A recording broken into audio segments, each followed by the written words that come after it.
Now let me show you how to remote it. First, turn on the power of the remote control. Then turn on the power of the machine. Go forward, backward, turn left, turn right. This is to adjust the speed. High speed, low speed.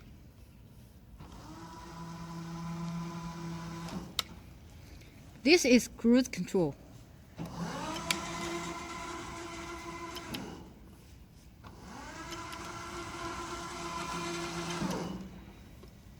Okay, turn off the power of the machine. Turn off the power of the remote control. That's all. Thank you.